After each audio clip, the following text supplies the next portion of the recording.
afternoon, good evening, wherever you are. Welcome back to Ride to the Sun. I'm Andre, and this is Ed with me in this video. Please, okay, so this is the keys. Yeah, feel that. It's actually heavy. Oh, shit.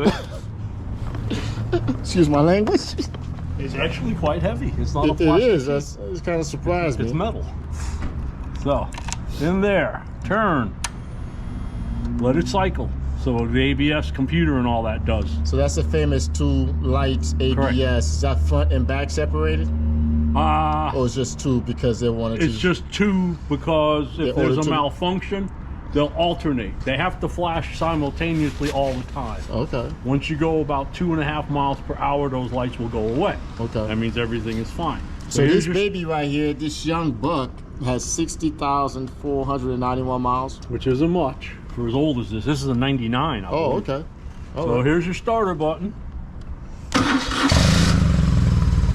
This sounds good. Yeah. I like the little purr. Yeah, it's just that's just stock and off. Is this a local bike? A what? Is this a local bike? No, actually, the last owner is local, but the owner before that is the one that did most of the miles. There was a woman, and this was her touring bike. Okay. And then she became ill.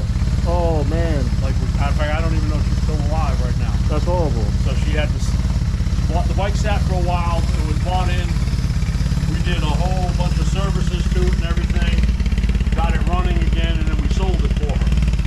Oh wow. And somebody that we know locally bought it. And he has like 2 or 3 of these. For some reason, he loves these. He likes these. Yeah, he has a CLC. Gotcha. And he rode it for a little while, and guess what? He traded it for a 1200 GS. Well, he still has a CLC. Gotcha. All right, let's go for a ride. Let's go for a ride. So we just left the BMW dealership, and I kind of broke this down in 4 ways to talk about these two bikes. Talk about power, comfort, the aesthetics, and reliability. And to start off with the power, this bike makes or made or still make somewhere around 61 horsepower. You know, as Ed stated, this was ridden by a lady. So you'll see, I kind of give you 2 vantage points on this bike. They don't always align, but I just wanted to give you 2 different vantage points of me actually riding the bike. You'll see a picture-in-picture at some point of me riding the bike to see my position on this particular bike. You know, I just kind of got on it and rode it. You see, I'm kind of sitting back some, and again, it's not set for me. It's set for, you know, a young lady or smaller person. So I think, you know, if it was set for me, I would have pushed the handlebar forward more to where I can kind of be more comfortable. But I was surprised the foot positioning was quite comfortable for me on this particular bike. And I think if the handlebar was set more forward, I would have been fine. The sit is quite cushy, so I was pretty comfortable on the seat.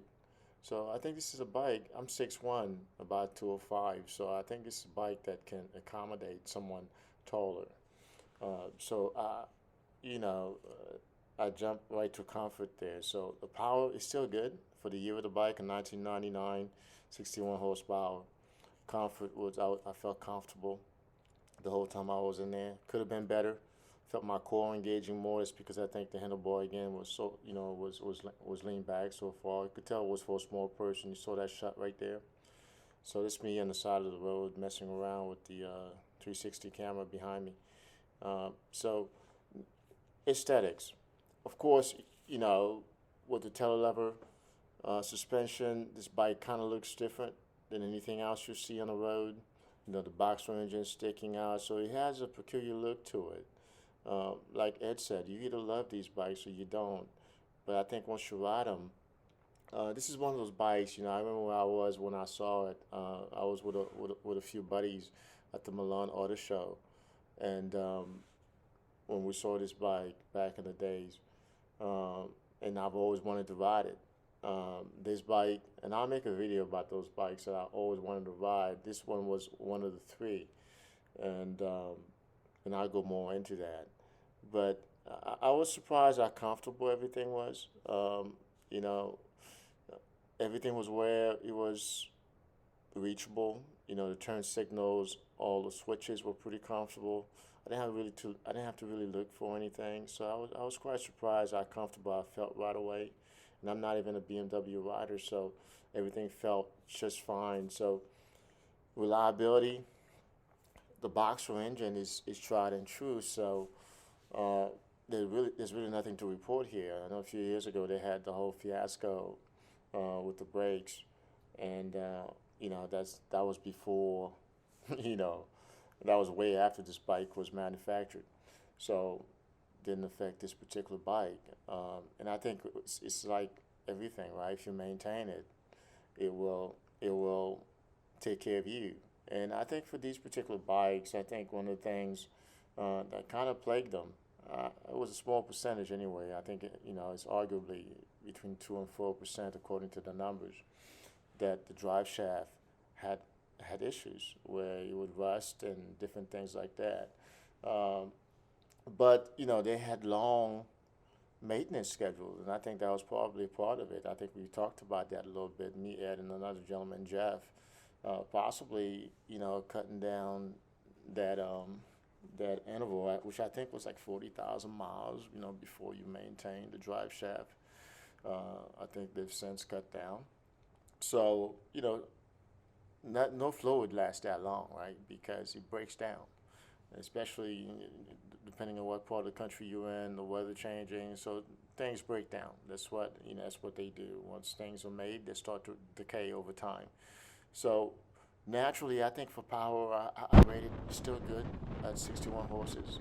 I'm sure this thing is probably retired. It's at 60,000 miles.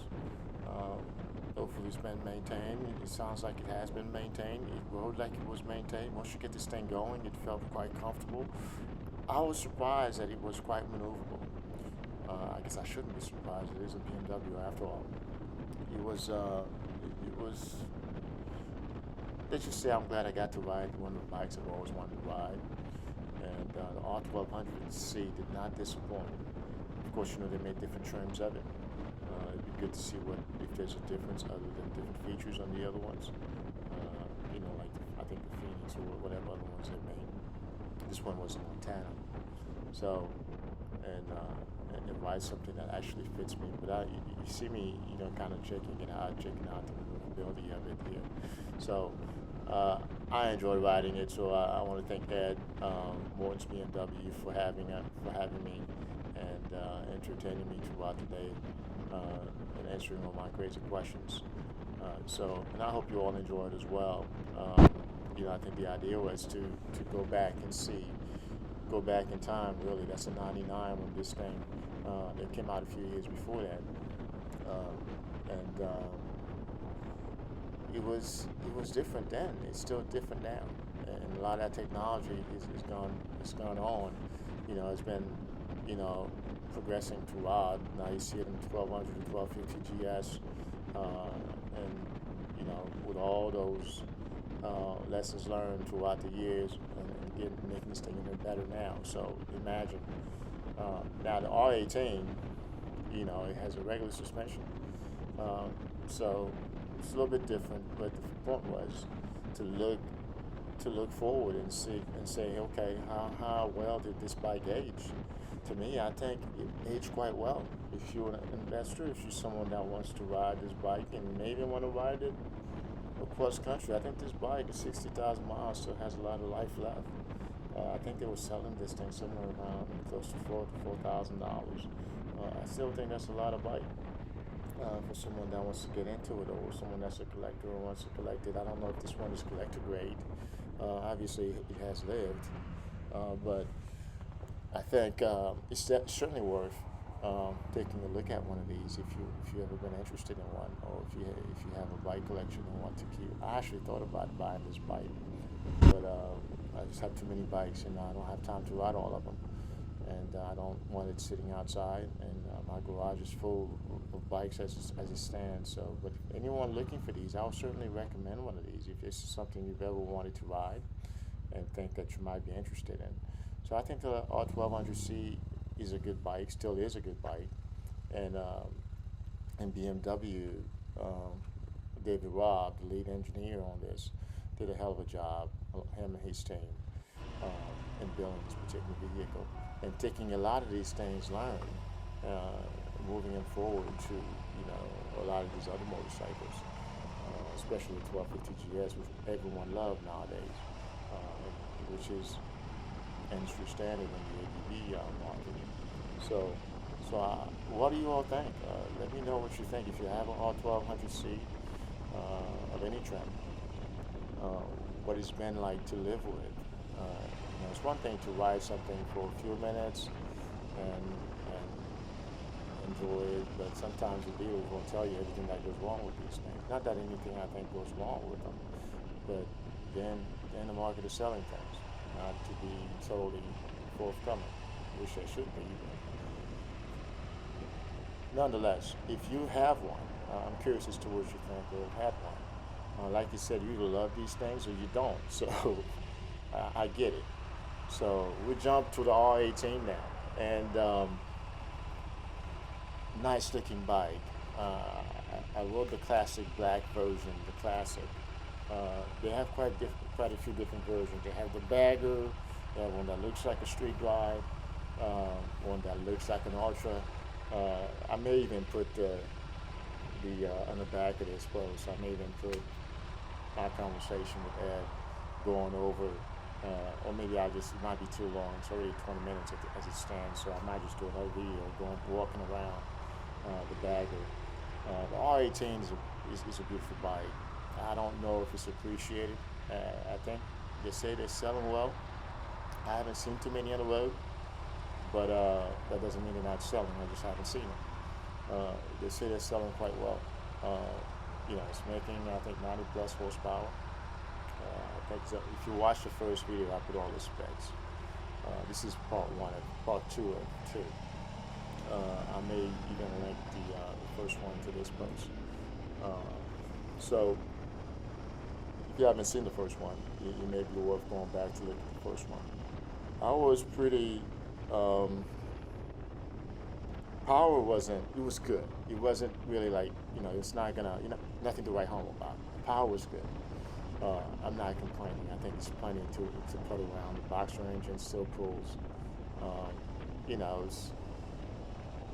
It's not a racer, but it is a nice geared bike, and I think it is good enough for anyone to go cross country with it if you have to. So the power is good. Could you use a little bit more? For me, a guy like me that's coming from Road Glide SD, that's had sport bikes and that likes fast bikes. Yeah, but not everything has to be, speed racer like. It's fine. I enjoyed it. Actually, when I found myself on the bike, I just found myself cruising. It was just I guess it's a cruise. You know what I mean? I just found myself just wanting to cruise, not wanting to speed. Comfort was good. Well, yeah, I say good, but your feet are pretty much right underneath you.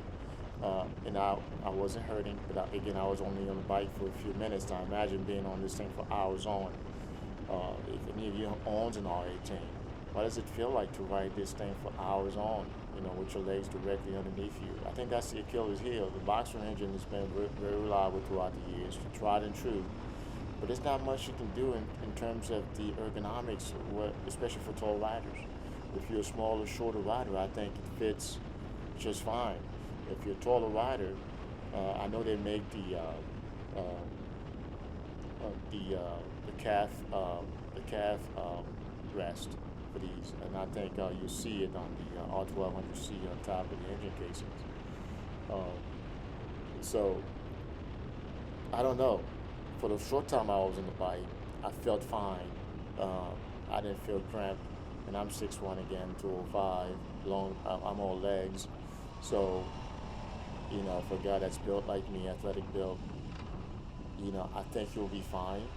But as you get into 6'2", 3, 4, 5, the taller guys, I don't know how long you'll be able to keep your legs in that position. I think that's the Achilles heel for that bike. There's not much you can do, right? Because you may affect the balance of this motorcycle the further forward or further back that you move it. If you were to move it, for the purpose of ergonomics. So I don't think BMW has much of a choice of where to put this foot pedals. Needless to say, it's fine. I don't think it will stop anyone from buying it unless you play in the NBA. But that means you're tall, very tall. Like I said, I'm 6'1", athletic build, and I felt fine. Again, something to think about. Aesthetically, the bike looks great. Uh, I love the look. It's it hasn't changed that much, as you could tell from the first video. We looked at the frame. It's supposed to look like that. I love the open drive shaft look, where you could see all the mechanics moving. You know, they had another one in there that was all blacked out. Maybe I'll go back and post a picture. The engine casing was blacked out. In the classic, it's just it's a lot of chrome. I wish it had been blacked out as well. But some guys may like the chrome. He doesn't have the tubeless tires. He just has so it's a little cheaper. They had a hell of a deal on the classic that I'm riding now. I think it was somewhere around 13,000. It's a brand new bike with 62 miles on there. I think the brand new they were selling for 22,000. So if you're interested, and it's still there, call Morton's BMW. I thought it was a great deal. If I was in the market for a bike, that would have been a good one to get. So just thinking it through, I think it's in 20 years, you might say, well, previous bike had 61 horsepower. It's been over 2 decades plus, and this one's only making 90 horsepower. But the technology in these bikes is much different. Has advanced a long ways. Yes, they both have ABS, but the iterations between them, the versions between them, make them totally different animals. Where one totally works better than the other. The materials used, from the seat to the tires that are on the bike. The ergonomics of the bikes is slightly different. Although I would say I probably prefer the R1200's ergonomics better. Believe it or not, I actually asked Ed, which one would you have? The old head, Ed, said, I probably have the R1200C. I was surprised that he said that, but after riding both of them, I understand. And not to say that I actually felt quite comfortable on the R18 on both bikes. So if you're worried about whether you'd be comfortable, I don't think you have any issues. And like I said, I wasn't on the bike for that long. It's cold out. My nose is running, so please forgive me. I actually left my helmet and had to borrow a helmet from Ed. I actually like the Schubert. Just went straight down and back. I got a big old head and it fits just fine. And also, excuse my helmet head. I think at some point I'll take it off, either here or the next one. And my locks were being quite disrespectful. So thank you for chiming in. Let me know what you think. I think in terms of power, comfort, aesthetic, and reliability. I didn't speak on reliability on the R18. They had nothing reported. Again, the box engine is tried and true. Only drawback I say is the positioning of it and how it interferes perhaps with a little bit of your comfort, especially if you're long-legged like me or long travels. And that's not anything I can confirm, so I don't want to speak too much on it. And if any of you wants to have that discussion in the comment section and own an R18 or know someone that own an R18 and has gone those long miles with it, please do free to comment and let me know what you all think about the way you feel on this bike on the long hauls. Again, I appreciate you all stopping by. This is Andre. I'd like to make some more of these for you all. Please give me a little bit of motivation and hit the like button and subscribe. Again, this is Ride to the Sun. I appreciate you. Thanks for coming by.